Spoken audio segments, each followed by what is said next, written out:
महाभारत की इन रहस्यमयी 11 महिलाओं की खासियत जानकर चौंक जाएंगे आप। दोस्तों, महाभारत में अनेक महिलाओं के बारे में बताया गया है।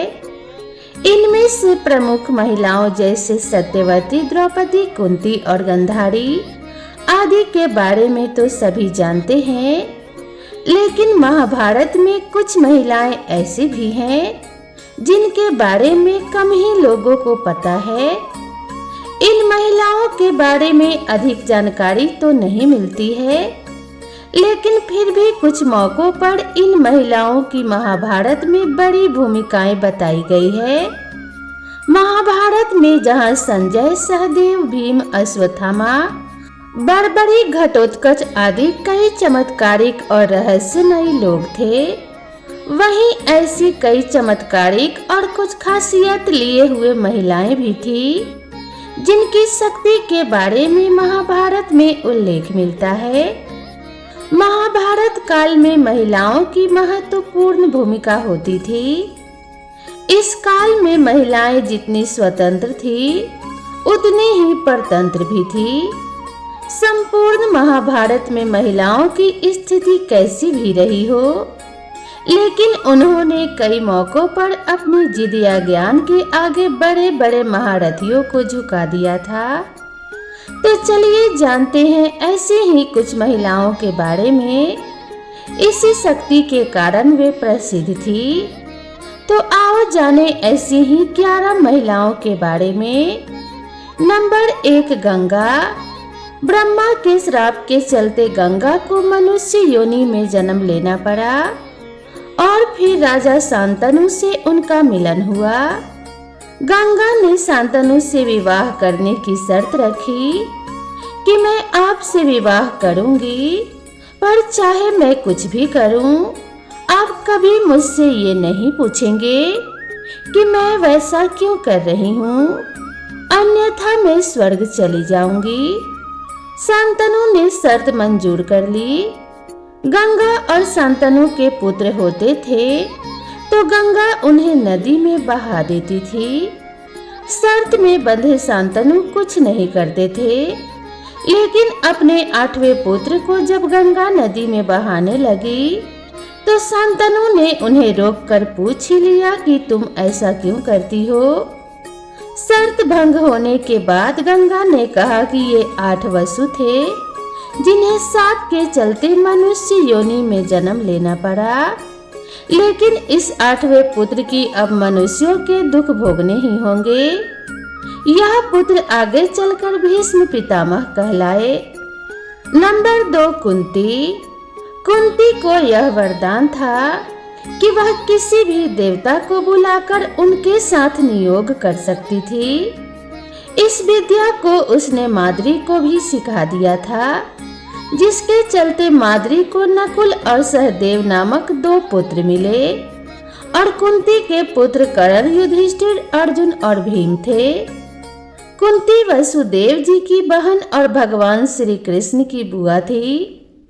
गांधारी के बाद कुंती महाभारत के पटल पर एक शक्तिशाली महिला बनकर हस्तिनापुर में प्रवेश करती है। कुंती और माद्री दोनों ही पांडु की पत्नियां थी। यदि पांडु को शाप नहीं लगता तो उनका कोई पुत्र होता जो गद्दी पर बैठता, लेकिन ऐसा नहीं हुआ। तब पांडु के आग्रह पर कुंती ने एक एक कर कई देवताओं का आवाहन किया। इस प्रकार माद्री ने भी 2 देवताओं का आवाहन किया। तब कुंती को 3 और माद्री को 2 पुत्र प्राप्त हुए, जिनमें युधिष्ठिर सबसे ज्येष्ठ थे। कुंती के अन्य पुत्र थे भीम और अर्जुन, तथा माद्री के पुत्र थे नकुल और सहदेव। कुंती ने धर्मराज, वायु एवं इंद्र देवता का आवाहन किया था, तो माद्री ने अश्वनी कुमारों का। इससे पहले कुंती ने विवाह पूर्व सूर्य का आवाहन कर कर्ण को जन्म दिया था और उसे एक नदी में बहा दिया था। एक शाप के चलते जब पांडु का देहांत हो गया तो माद्री पांडु की मृत्यु बर्दाश्त नहीं कर सकी और उनके साथ ही सती हो गई। ऐसे में कुंती अकेली 5 पुत्रों के साथ जंगल में रह गई। अब उसके सामने भविष्य की चुनौतियां थी। ऐसे में कुंती ने मायके की सुरक्षित जगह पर जाने के बजाय ससुराल की असुरक्षित जगह को चुना। 5 पुत्रों के भविष्य और पालन पोषण के निमित्त उसने हस्तिनापुर का रुख किया, जो कि उसके जीवन का एक बहुत ही कठिन निर्णय और समय था। कुंती ने वहां पहुंचकर अपने पति पांडु के सभी हितैषियों से संपर्क कर उनका समर्थन जुटाया। नंबर 3, गंधारी। गंधारी की आंखों में अद्भुत शक्ति थी। गंधारी ने ही अपने शक्ति के बल पर दुर्योधन के अंग को वज्र के समान बना दिया था, लेकिन श्री कृष्ण की चतुराई के चलते उसकी जंघा वैसी की वैसी ही रह गई थी, क्योंकि श्री कृष्ण ने कहा था कि माँ के समक्ष नग्न अवस्था में जाना पाप है। गंधारी मानती थी कि श्री कृष्ण के कारण ही महाभारत का युद्ध हुआ और उन्हीं के कारण मेरे सारे पुत्र मारे गए। तभी तो गंधारी ने भगवान श्री कृष्ण को उनके कुल का नाश होने का श्राप दिया था। सत्यवती के बाद यदि राजकाज में किसी का दखल था तो वह थी धृतराष्ट्र की पत्नी गंधारी। कहते हैं कि गंधारी का विवाह भी भीष्म ने जबरदस्ती धृतराष्ट्र से कराकर उसके संपूर्ण परिवार को बंधक बनाकर रखा था। गंधारी के लिए यह सबसे दुखदाई बात थी। गंधारी के लिए आंखों पर पट्टी बांधने का एक कारण यह भी था, धृतराष्ट्र आंखों से ही नहीं मन से भी अंधों की भांति व्यवहार करते थे। इसीलिए गंधारी और उनके भाई शकुनी को अप्रत्यक्ष रूप से सत्ता संभालनी पड़ी। गंधारी को यह चिंता सताने लगी थी कि कहीं कुंती के पुत्र सिंहासन आरूढ़ न हो जाए। ऐसे में शकुनी ने दुर्योधन के भीतर पांडवों के प्रति घृणा का भाव भर दिया। हालांकि यह भी कहा जाता था कि शकुनी भीष्म धृतराष्ट्र आदि से बदला लेना चाहता था, इसीलिए उसने यह षड्यंत्र रचा था।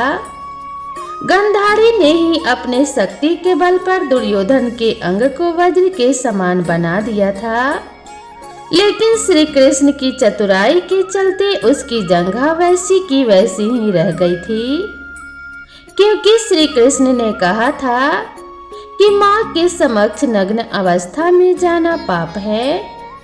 गंधारी मानती थी कि श्री कृष्ण के कारण ही महाभारत का युद्ध हुआ और उन्हीं के कारण मेरे सारे पुत्र मारे गए। तभी तो गंधारी ने भगवान श्री कृष्ण को उनके कुल के नाश होने का श्राप दिया था। नंबर 4, सत्यवती। गंगा के बाद राजा शांतनु की दूसरी पत्नी सत्यवती थी। सत्यवती के शरीर से मछली की ही गंध आती रहती थी। कहते हैं कि सत्यवती ही एक प्रमुख कारण थी जिसके चलते हस्तिनापुर की गद्दी से कुरु वंश नष्ट हो गया। सत्यवती को पराशर मुनि से कुंवारी बने रहने का वरदान मिला था। वेद व्यास उन्हीं के पुत्र थे। महाभारत की शुरुआत राजा शांतनु की दूसरी पत्नी सत्यवती से होती है। सत्यवती के बारे में पढ़ने पर पता चलता है कि वह एक ऐसी महिला थी जिसके कारण भीष्म को ब्रह्मचर्य की प्रतिज्ञा लेनी पड़ी। कहते हैं कि सत्यवती ही एक प्रमुख कारण थी जिसके चलते हस्तिनापुर की गद्दी से कुरुवंश नष्ट हो गया।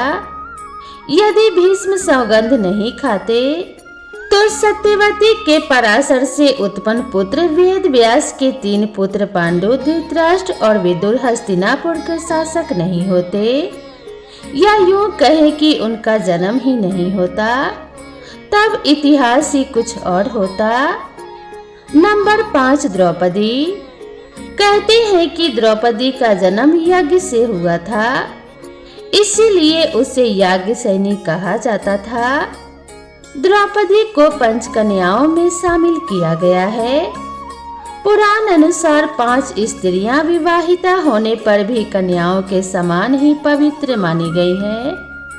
अहिल्या, द्रौपदी, कुंती, तारा और मंदोदरी। सत्यवती, गंधारी और कुंती के बाद यदि किसी का नंबर आता है तो वह थी 5 पांडवों की पत्नी द्रौपदी। द्रौपदी के लिए 5 पांडवों के साथ विवाह करना बहुत ही कठिन निर्णय था। सामाजिक परंपरा के विरुद्ध उसने यह किया और दुनिया के समक्ष एक नया उदाहरण ही नहीं रखा, बल्कि उसने अपना सम्मान भी प्राप्त किया और खुद की छवि को भी पवित्र बनाए रखा। द्रौपदी की कथा और व्यथा पर कई उपन्यास लिखे जा चुके हैं। द्रौपदी को इस महाभारत युद्ध का सबसे बड़ा कारण माना जाता है। द्रौपदी ने ही दुर्योधन को इंद्रप्रस्थ में कहा था, अंधे का पुत्र भी अंधा। बस यही बात दुर्योधन के दिल में तीर की तरह धंस गई थी।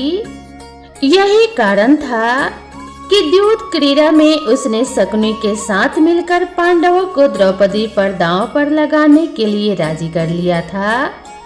द्यूत क्रीड़ा या जुए के इस खेल ने ही महाभारत के युद्ध की भूमिका लिख दी, जहां द्रौपदी का चीरहरण हुआ था। नंबर 6, भानुमति।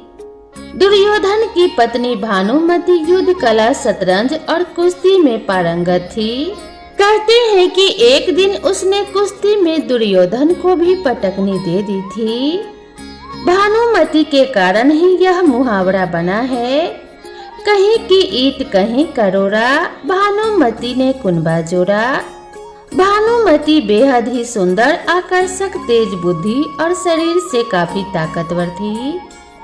गंधारी ने सती पर्व में बताया है कि भानुमति दुर्योधन से खेल खेल ही में कुश्ती करती थी, जिसमें दुर्योधन उससे कई बार हार भी जाता था। नंबर 7, सत्यभामा। राजा सत्यजीत की पुत्री सत्यभामा भगवान श्री कृष्ण की पत्नी थी। सत्यभामा बहुत ही सुंदर थी और देव माता अदिति से उनको चिर यौवन का वरदान मिला था। वह राज्य कार्य और राजनीति में रुचि लेती थी। नरकासुर से युद्ध के दौरान सत्यभामा ने भी युद्ध लड़ा था।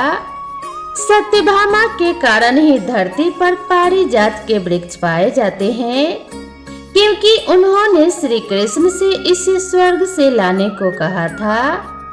राजा सत्यजीत की पुत्री श्री कृष्ण की 3 महारानियों में एक बनी।